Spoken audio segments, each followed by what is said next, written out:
Selamat datang di seri Mitologi Nusantara, himpunan kisah tentang tokoh-tokoh legendaris, makhluk ajaib, dan cerita rakyat yang diwariskan secara turun-temurun. Seri Mitologi Nusantara adalah bagian dari podcast Persami, Perkemahan Selasa Misteri. Persami bukan jurnalisme investigasi, Persami bukan jurnalisme data. Persami adalah jurnalisme yang bukan-bukan.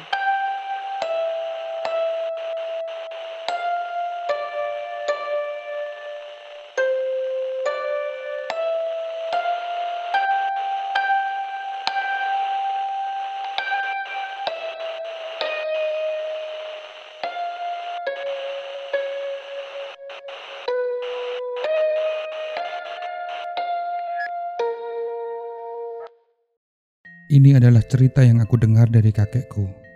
Cerita turun-temurun, mungkin barangkali agak susah dipercaya. Tapi tetap aja, tiap kali ngedengerin cerita ini, bulu kuduku selalu merinding. Apalagi kalau sambil ngebayangin, ngereka ulang adegan-adegan dalam cerita itu di dalam pikiranku sendiri. Cerita yang gak asing bagi warga Maluku.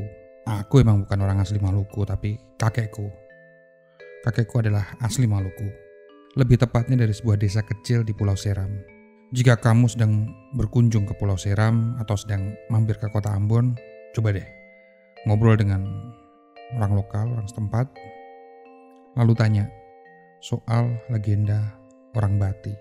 Kemungkinan besar kamu akan mendapatkan kisah yang sama seperti kejadian yang dialami oleh kakekku saat masih muda, saat masih menetap di Pulau Seram. Kira-kira waktu itu usianya baru 16 tahun. Beliau gak sekolah. Maklum, pada waktu itu Indonesia baru saja merdeka dan Pulau Seram juga belum seramai sekarang. Sehari-hari kakekku membantu orang tuanya mengurus kebun kelapa. Tugasnya adalah memanen buah kelapa, mengeringkannya, dan menjualnya ke pasar dalam bentuk kopra. Di waktu luang, kakekku dan seorang temannya hobi menjelajah hutan, masuk ke hutan. Mereka berdua paling sering mengunjungi sebuah gua yang terletak kira-kira 3 km dari desaku. Masuk-masuk tuh ke area pedalaman hutan. Gua yang mereka masukin itu berbentuk lorong yang mengular panjang, bercabang, dan menembus ke dalam bumi. Panjang banget, mungkin sampai berkilo-kilometer. Kakekku selalu membawa obor karena cahaya matahari gak bisa nembus ke area dalam gua. Awalnya dia dan temannya hanya bermain dan mengeksplorasi di area pintu gua, terutama untuk berenang di sebuah danau kecil yang terbentuk secara alami.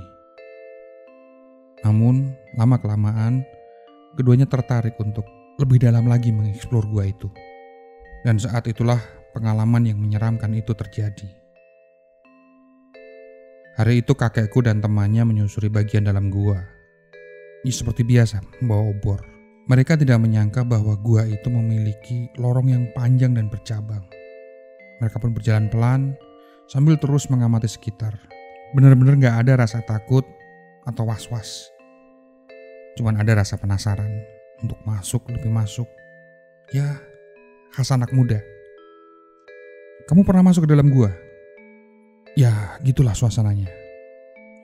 Gelap, lembab, dingin. Seluruh permukaannya basah oleh titik-titik air. Bagian lantainya banyak yang tergenang.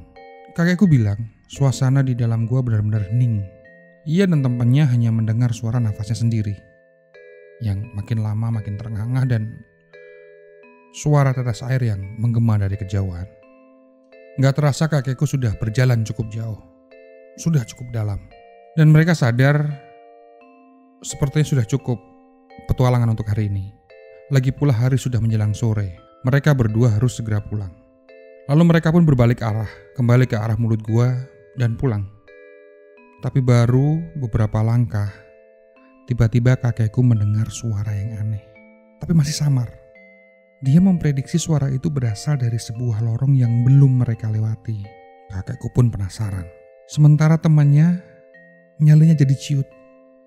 Dia takut dan menyarankan untuk gak perlulah untuk mengeceknya. Setelah berdebat agak lama, kakek dan temanku memutuskan untuk tetap mengecek sumber suara itu. Mereka kemudian memasuki lorong itu, dan benar, sumber suara pun makin terdengar jelas. Seperti dugaan kakekku, Suaranya persis seperti orang yang sedang mengunyah makanan. Entah kenapa tiba-tiba suhu dalam gua jadi semakin dingin. Semakin mendekati sumber suara, campur aduk antara takut tapi juga penasaran ingin memastikan sumber suara itu. Nah, tinggal satu belokan lagi kakekku akan bertemu sumber suara. Dia sudah membayangkan kemungkinan terburuk.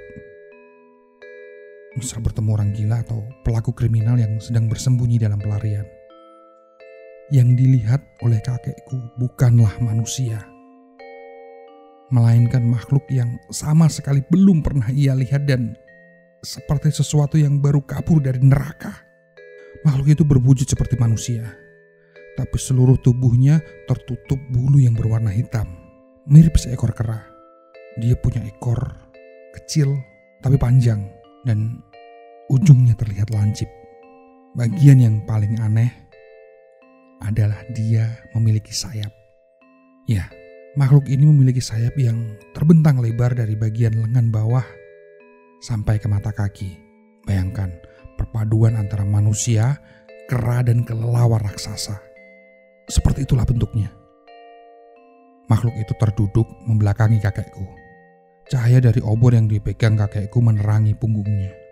Sumber suara yang kakekku dan temannya dengar itu ternyata memang berasal dari si makhluk yang sedang memakan setumpuk daging yang terlihat masih mentah. Darahnya berceceran di lantai, di tangan, kaki, dan terciprat di bagian sayapnya. Kakekku bilang itu adalah momen yang paling menegangkan sepanjang hidupnya. Katanya pemandangan itu membuatnya seperti mau pingsan. Sebenarnya ia dan temannya ingin langsung segera kabur, tapi kaki mereka seolah terpaku, tidak bisa digerakkan sama sekali. Mereka hanya bisa menahan nafas dan menebak-nebak kira-kira daging apa yang sedang dimakan oleh makhluk itu. Temannya pun berbisik, "Orang Bati, orang Bati." Makhluk itu kemudian menghentikan kunyahannya. Kepalanya menengok ke arah teman kakekku. Kakek tidak pernah melupakan mata makhluk yang mengerikan itu. Warnanya merah, menyala dalam gelap. Dan pada saat itu adalah momen yang paling tepat untuk kabur dari tempat yang terkutuk itu. Kakek dan temanku teriak sekencang-kencangnya. Mereka lari dan terus berlari ke arah mulut gua. Dan setelah keluar dari gua, mereka terus berlari, lari dan akhirnya mereka tiba di gerbang masuk desa. Kakekku masih ingat, selama ia dan temannya berusaha keluar dari gua, ia merasa yakin makhluk menyeramkan itu mengejar mereka. Namun tidak dengan berlari, tapi dengan cara terbang. Kakekku ingat suara kepakan sayapnya yang terdengar jelas dan suara teriakannya menggelegar, panjang dan menggema ke seantero isi gua. Orang Bati, kamu mungkin asing dengan nama itu, tapi tidak dengan orang-orang Maluku atau mereka yang tinggal di Pulau Ambon, Saparua, hingga ke Pulau Seram. Orang Bati adalah nama dari makhluk mitologis yang mereka percayai sebagai perpaduan antara manusia, kera, dan kelelawar raksasa. Bayangkan, dalam sebuah situasi yang tidak kamu duga-duga, kamu bertemu langsung dengan makhluk seperti itu. Saking menyeramkannya, nama orang Bati sampai dianggap tabu. Nama itu pamali atau dilarang untuk disebut-sebut secara sembarangan. Yang jelas, orang Bati itu tidak bisa dilepas dari hal-hal yang bersifat mistis, misteri, bahkan juga sakral. Cerita tentang orang Bati bisa dilacak hingga abad ke-15 dan 16. Ini masa di mana misionaris Kristen mulai aktif di Nusantara. Di Kepulauan Maluku, mereka mendengar cerita dari orang lokal tentang monster bersayap yang meneror desa Uraur di Pulau Seram bagian barat. Berabad-abad kemudian, cerita itu masih terdengar di berbagai wilayah di Maluku. Para peneliti, sejarawan, selalu bertemu orang-orang lokal yang bercerita tentang orang-orang Bati. Cerita tentang terornya yang membuat orang-orang zaman dahulu ketakutan setengah mati. Ketakutan itu barangkali tidak berlebihan. Konon target dari orang Bati adalah anak-anak manusia yang dijadikan sebagai makanan mereka. Inilah mengapa orang-orang Bati tabu disebut oleh anak-anak. Katanya penyebutan nama itu serupa dengan pemanggilan orang Bati yang akan keluar dari sarangnya, terbang di angkasa pada malam hari dan akan mencari si anak yang telah menyebut namanya.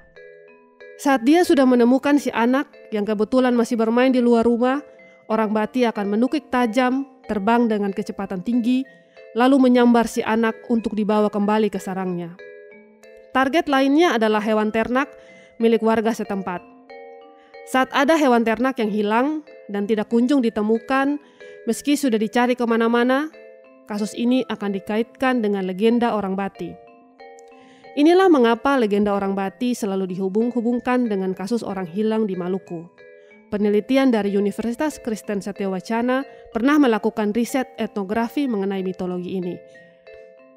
Mereka mendapatkan satu cerita yang menarik, bahwa dulu pernah ada peristiwa pengejaran sosok seperti orang Bati yang tiba-tiba masuk ke sebuah desa di Maluku. Sosok ini dianggap sebagai pelaku atas kasus hilangnya beberapa warga. Maka wajar jika warga desa beramai-ramai melakukan pengejaran pada suatu malam yang menggegerkan warga kampung lain. Anehnya, sosok ini tidak pernah tertangkap. Dia berhasil kabur dengan gerakan yang amat sangat cepat. Tiba-tiba dia sudah hilang bak ditelan bumi. Ada yang bersaksi bahwa mereka yang kejar tidak tampak seperti manusia. Tinggi badannya melampaui manusia normal. Tubuhnya lebih berbulu. Dan yang paling aneh, manusia ini juga memiliki sayap seperti kelelawar. Legenda orang Bati masih terus hidup di tanah Maluku. Diceritakan dari generasi ke generasi. Direspon dengan rasa takut, rasa takjub, dan perasaan ganjil lainnya. Saya Yantina dan rekan saya Rifa pamit undur diri. Sampai jumpa di seri Mitologi Nusantara edisi berikutnya.